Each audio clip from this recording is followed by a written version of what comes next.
राधे राधे। जय श्री कृष्ण।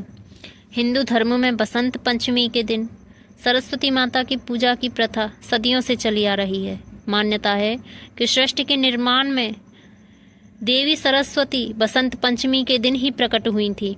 इस दिन देवी सरस्वती की आराधना करने से ज्ञान, विवेक, बुद्धि, कला और विद्या की प्राप्ति होती है। आज के दिन मनुष्य को मन, वचन और कर्म से अच्छा सोचना और बोलना चाहिए, क्योंकि इस दिन 24 घंटे में एक बार जिस भी कामना से जो बोला जाए वह सत्य अवश्य होता है। इसलिए दिन में अधिक से अधिक तप, जप और कथा का श्रवण करते रहना चाहिए, जिससे कि जो भी आपकी मनोकामना हो वह पूरी हो जाए। और भगवान श्री कृष्ण ने स्वयं माता सरस्वती को वरदान दिया था कि आज यानी माघ मास के शुक्ल पक्ष की पंचमी को समस्त विश्व माता सरस्वती को विद्या और ज्ञान की देवी के रूप में पूजेगा। कहते हैं भगवान श्री कृष्ण ने सबसे पहले देवी सरस्वती की पूजा की, तो अपने सुख, समृद्धि और ज्ञान बुद्धि में बढ़ोतरी के लिए माता सरस्वती का ध्यान करते हुए कथा का श्रवण करते हैं।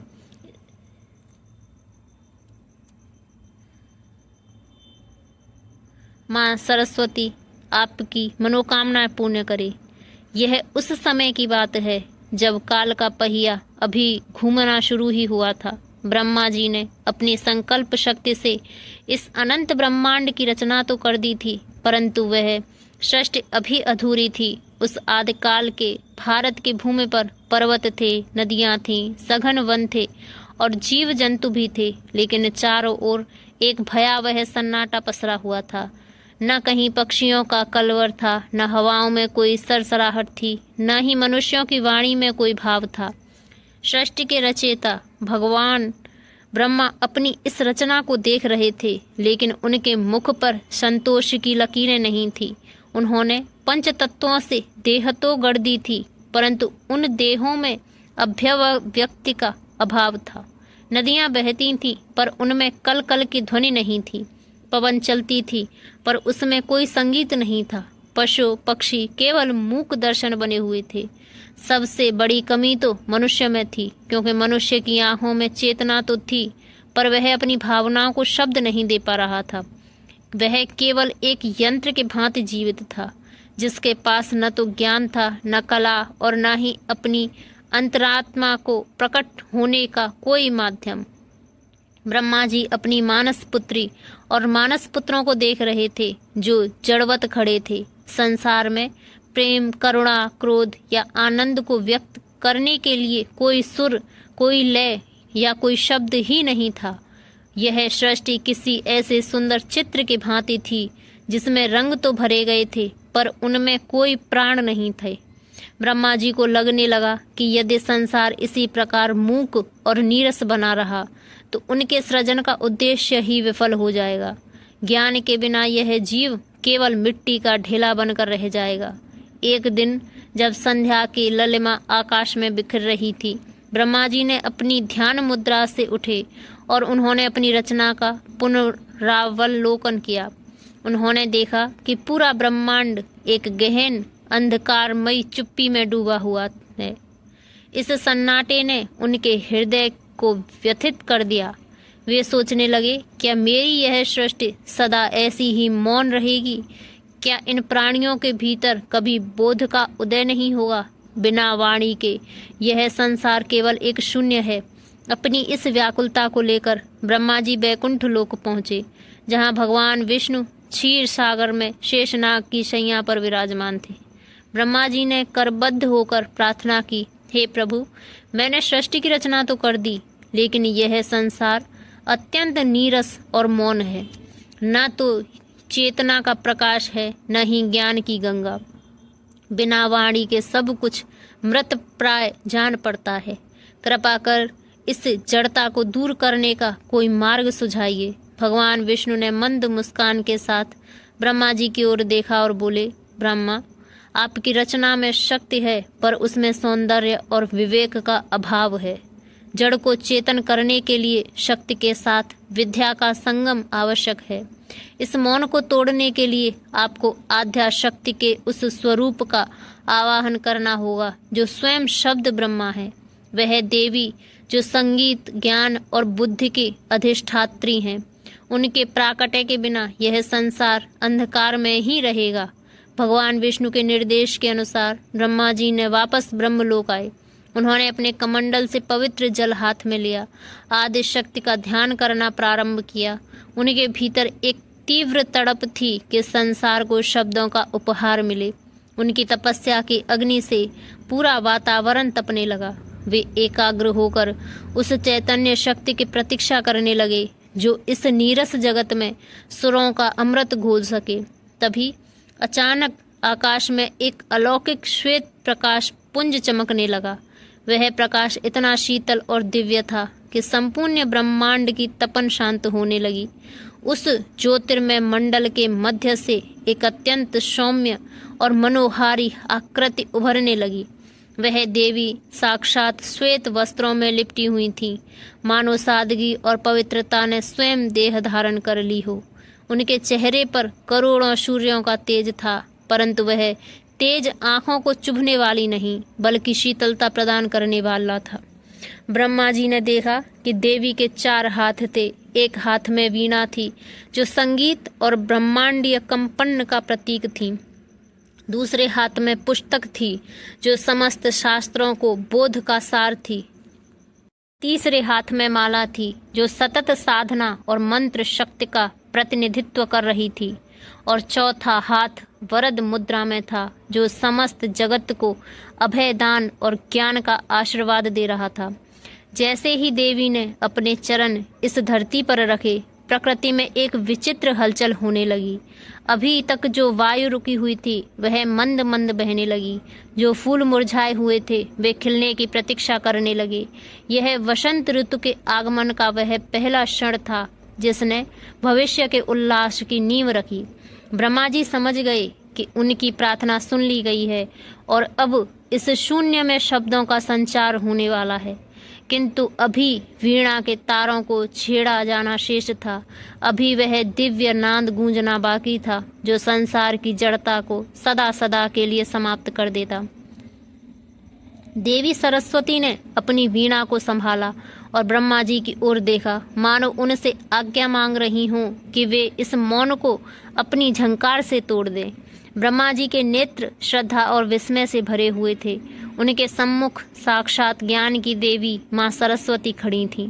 संपूर्ण वातावरण में एक अलौकिक सुगंध व्याप्त हो गई थी, परंतु अभी भी वह मौन कायम था जिसे तोड़ने के लिए देवी का प्राकट्य हुआ था। ब्रह्मा जी ने विनीत भाव से देवी की वंदना की और उनसे निवेदन किया, हे देवी, यह समस्त चराचर जगत आपकी प्रतीक्षा में है। इस जड़ता को अपनी वाणी का वरदान दीजिए ताकि यह संसार चेतना के प्रकाश से अलौकित हो उठे। माँ सरस्वती ने मंद मुस्कान के साथ अपने दोनों हाथों से उस दिव्य वीणा को उठाया। वह वीणा कोई साधारण यंत्र नहीं थी, बल्कि उसमें समस्त ब्रह्मांड की ध्वनियाँ और सप्त सुर समाहित थे। जैसे ही देवी की उंगलियों ने वीणा के तारों को स्पर्श किया, एक ऐसी झंकार उत्पन्न हुई जिसने दिग्दंगत को गुंजायमान कर दिया। वह प्रथम ध्वनि ओम की थी, वही शब्द ब्रह्मा जिससे समस्त वेदों और मंत्रों की उत्पत्ति हुई। उस एक झंकार ने जैसे पूरे ब्रह्मांड को नींद से जगा दिया। आकाश से गड़गड़ाहट हुई, वायु में संगीत का संचार हुआ, जल में कलकल की मधुर ध्वनि उत्पन्न हुई। जो मनुष्य अब तक केवल इशारों में बातें करते थे, उनके कंठ खुल गए, उनके मुख से सार्थक शब्द निकलने लगे। माँ सरस्वती की वीणा से जो प्रथम 7 स्वर निकले वे सा रे गा मा पा धा नी के रूप में संगीत की आधारशील बने। इस अलौकिक परिवर्तन का प्रभाव केवल मनुष्य पर ही नहीं बल्कि पूरी प्रकृति पर पड़ा। जैसे ही वीणा का स्वर वनों से होकर गुजरा, पक्षियों के कंठ से सुंदर कलवर फूट पड़ा। कोयल ने अपनी पंचम स्वर में फूंकना प्रारंभ किया। पपीहे ने अपने मधुर तान छेड़ी। नदियां जो अब तक मौन होकर बह रही थी, लहरों के संगीत के साथ नृत्य करने लगी। चारों ओर एक ऐसा उत्सव शुरू हुआ गया मानो पूरी सृष्टि किसी महान उत्सव की तैयारी कर रही हो। माँ सरस्वती के प्राकट्य का वह दिन माघ मास के शुक्ल पक्ष की पंचमी का था। जैसे ही देवी ने पृथ्वी पर अपने चरण रखे, सूर्य की किरणों ने पृथ्वी को चूमना शुरू किया। उस समय प्रकृति में एक अद्भुत परिवर्तन था। देवी सरस्वती को प्रकाश और ज्ञान की अधिष्ठात्री माना जाता है और सौरमंडल में सूर्य को प्रकाश का स्रोत। उस दिन सूर्य की सुनहरी किरणें जब धरती पर पड़ी तो मानो पूरी धरती ने पीले वस्त्र धारण कर लिए हों। खेतों में सरसों के फूल खिलने लगे जो पीले रंग की चादर की तरह दिखाई दे रहे थे। यह पीला रंग सादगी, शुद्धता और मानसिक स्पष्टता का प्रतीक है। पीला रंग बसंत का संदेश वाहक बना। इस रंग में वह ऊष्मा थी जो शीत ऋतु की जड़ता को समाप्त कर रही थी और वह तेज था जो ज्ञान की अग्नि को दर्शाता था। प्रकृति ने अपने इस नए स्वरूप से माँ सरस्वती का स्वागत किया। वृक्षों पर नए पल्लव आने लगे और चारों ओर बसंत की बयार चलने लगी। ब्रह्मा जी यह सब देखकर अत्यंत हर्षित हुए।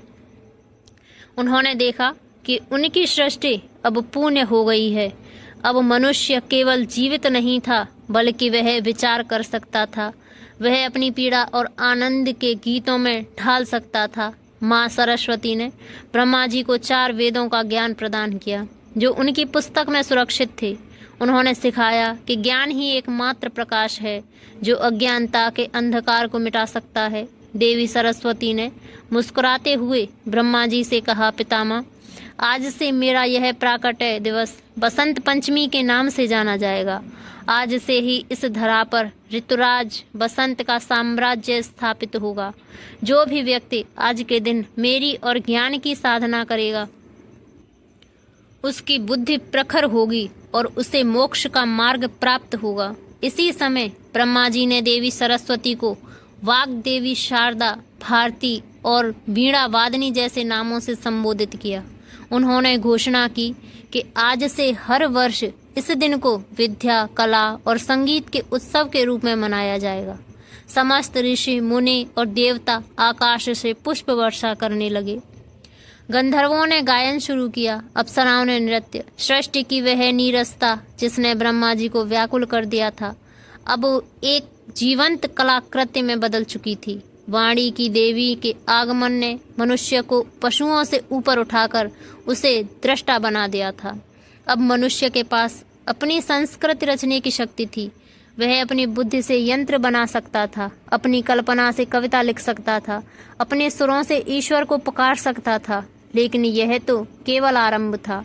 इस ज्ञान की परंपरा को निरंतर बनाए रखने के लिए देवी सरस्वती ने विशेष नियम और प्रतीक निश्चित किए जिनका संबंध सीधे हमारे जीवन और बसंत के उल्लास से जुड़ा है। उन्होंने बताया कि कैसे ज्ञान प्राप्त करने के लिए विनम्रता आवश्यक है और क्यों बसंत का समय साधना के लिए सर्वश्रेष्ठ है। माँ सरस्वती के आगमन के साथ ही संपूर्ण सृष्टि का कायाकल्प हो गया। वह जो सन्नाटा था अब वह सप्त सुरों की लहरियों में बदल चुका था। ब्रह्मा जी की वह चिंता जो सृष्टि की जड़ता को लेकर थी अब पूर्णतः शांत हो गई थी।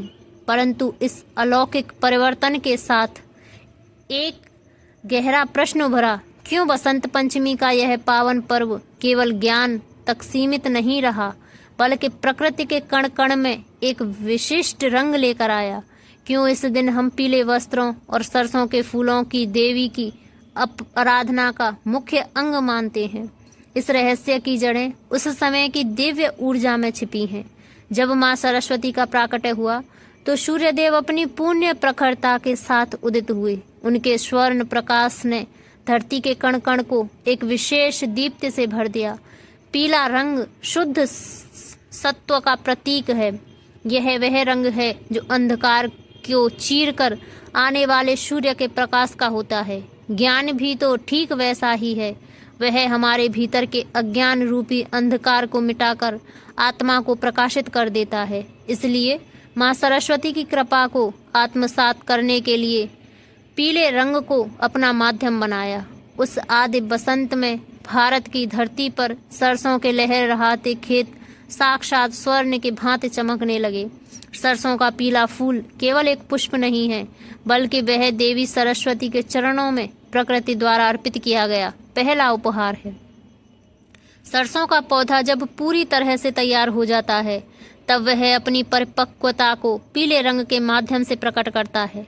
आध्यात्मिक दृष्टि से यह इस बात का संदेश है कि जब मनुष्य के भीतर ज्ञान परिपक्व होता है, तो उसके स्वभाव में भी सरसों के फूलों के जैसी कोमलता, सादगी और निखार आ जाता है। बसंत पंचमी के दिन से ही ऋतुराज बसंत का विधिवत आगमन माना जाता है।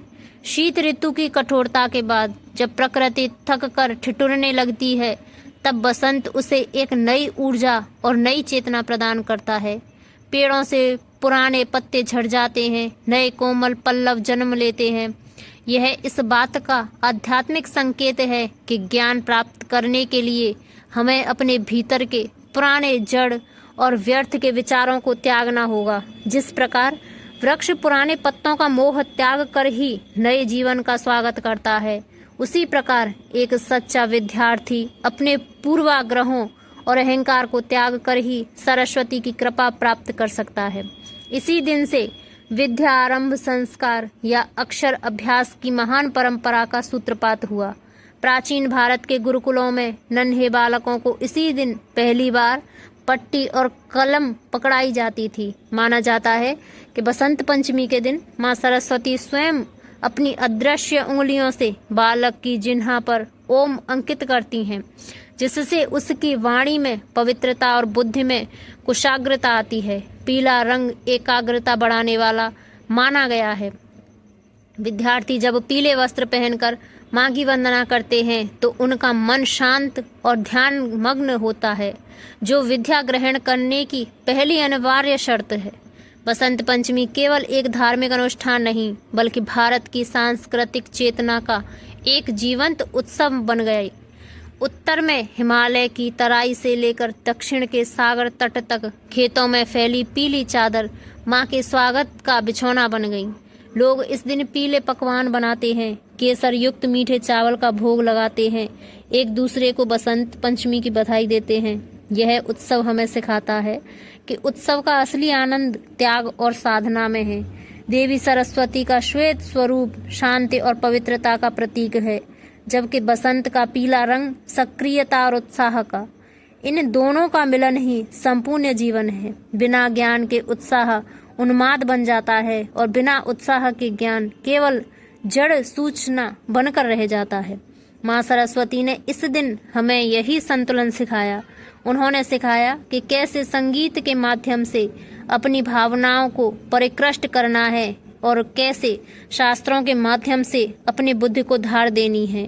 ब्रह्मा जी ने देखा कि देवी सरस्वती की वीणा से निकली हर तरंग सृष्टि के एक एक तत्व को प्रभावित कर रही थी। जहाँ उनकी वीणा का नाद गूंजा, वहाँ की भूमि उर्वर हो गई। जहाँ उनकी करुणा की दृष्टि पड़ी, वहाँ के मनुष्यों में विवेक जागृत हुआ। बसंत पंचमी वह सेतु बन गई जिसने परमात्मा के ज्ञान को सामान्य जन के जीवन से जोड़ दिया। यह वह दिन था जब मनुष्य ने पहली बार यह अनुभव किया कि वह केवल हाड़ मांस का पुतला नहीं, बल्कि उसके भीतर वह सामर्थ्य है। वह अपनी बुद्धि और कला से देवताओं के समान बन सकता है। किंतु इस अपार ज्ञान और ऐश्वर्य के साथ एक चेतावनी भी जुड़ी थी। ज्ञान का दीपक जलता तो है, पर यदि उसे अहंकार की हवा लग जाए तो वह बुझ भी सकता है। माँ सरस्वती के ज्ञान के साथ साथ विनय का जो पाठ पढ़ाया, वह इस दिन कथा का सबसे महत्वपूर्ण भाग है। ज्ञान प्राप्त करने के बाद मनुष्य का व्यवहार कैसा होना चाहिए और कैसा अहंकार विद्या की साधना में सबसे बड़ी बाधा बनता है, इसे समझना अनिवार्य है। सृष्टि अब स्वर, लय और ज्ञान से सरोबार थी। ब्रह्मा जी के अनुरोध पर प्रकट हुई माँ सरस्वती ने न केवल संसार को वाणी दी, बल्कि उन्होंने जीवन जीने का उच्चतम आदर्श भी प्रस्तुत किया। जब सभी देवता, ऋषि, मुनि और मानव माँ के अलौकिक रूप के दर्शन कर रहे थे, तब माँ सरस्वती ने अपनी वीणा की अंतिम तान छेड़ी और एक ऐसी दिव्य वाणी में संबोधित किया जिसने उपस्थित सभी जीवों के संशयों को सदा के लिए मिटा दिया। माँ सरस्वती ने सिखाया कि विद्या ददाते विनयम, अर्थात सच्ची विद्या वही है जो मनुष्य के भीतर विनम्रता का संचार करे। उन्होंने कहा, हे पुत्रों, याद रखना कि ज्ञान एक दीपक की भांति है जो स्वयं जलकर दूसरों का मार्ग प्रशस्त करता है। यदि ज्ञान प्राप्त करने के बाद तुम्हारे भीतर अहंकार का जन्म होता है तो वह ज्ञान नहीं बल्कि अज्ञान का एक नया रूप होगा। जिस प्रकार फलों से लदा हुआ वृक्ष नीचे की ओर झुक जाता है, उसी प्रकार सच्चा विद्वान वही है जो जितना अधिक ज्ञान प्राप्त करे उतना ही अधिक विनम्र होता जाए।